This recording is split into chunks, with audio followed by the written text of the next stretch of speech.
Salut les passionnés, bienvenue sur la chaîne.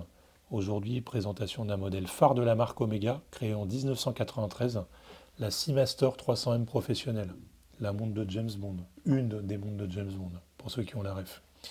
Alors c'est un beau bébé de 42 mm avec une épaisseur de 13,5 et un poids sur la version bracelet acier ici présente de 195 grammes. Montre très technique entraînée par le calibre maison Omega 8800. On a la couronne vissée, valve à hélium, saphir bombé avec un double traitement anti-reflet. Bref, toutes les caractéristiques d'une plongeuse digne de ce nom. Alors pourquoi le choix de ce modèle?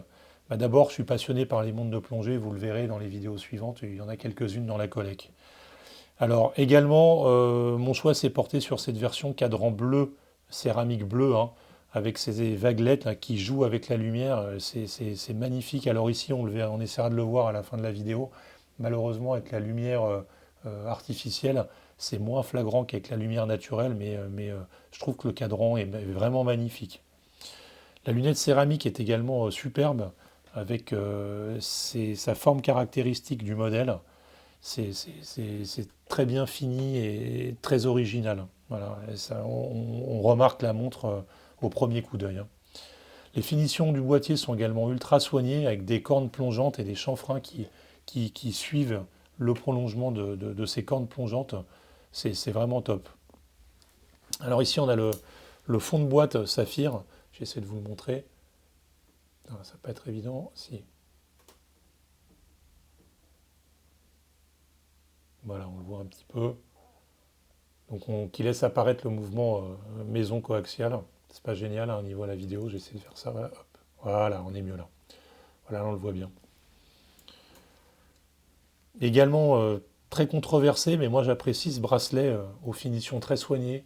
Alors évidemment, il fait 20 mm de large, hein, des cornes jusqu'à la boucle, donc pour les petits poignets, c'est pas forcément évident. Moi j'ai un poignet de 19,5 et honnêtement, ça se porte très très bien. Le lume est également très performant. J'essaie de voir si on peut l'entrevoir sur la vidéo. Voilà. Donc avec des tons différents pour les aiguilles et les index. Voilà. C'est vraiment canon.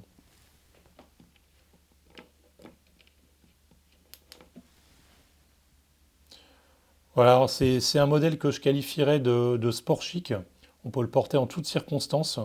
Moi, je le porte surtout en été, comme d'autres montres que je qualifierais de gros format présents dans ma collection. Je prendrai l'exemple de la Santos 100 XL. Voilà, je la porte avec plutôt des manches courtes ou des manches de chemise pardon, retroussées. Voilà, ça se porte très bien. Évidemment, ça passe difficilement sous une chemise ou sous un pull, hein. Donc, c'est les montres pour moi, c'est la montre de l'été. Voilà, j'espère que cette petite vidéo vous aura plu. J'essaie de vous montrer quelques plans. Alors voilà, on parlait tout à l'heure du cadran, donc avec la lumière, on le voit un petit peu, mais c'est plus flagrant avec la lumière du jour. Mais en tout cas, les reflets sont superbes avec, avec cette lunette céramique, c'est canon. Voilà ici les finitions. Le chanfrein, vous voyez, le bracelet est très bien fini aussi avec les maillons au centre qui sont polis sur, sur les côtés. Voilà. Et ce fond de boîte, le format du fond de boîte aussi, je trouve très original. On va essayer de vous le montrer, voilà. Je suis désolé, le focus ne fonctionne pas bien aujourd'hui, je ne sais pas pourquoi. Voilà. Donc à bientôt pour une prochaine vidéo, un prochain modèle. Ciao, ciao.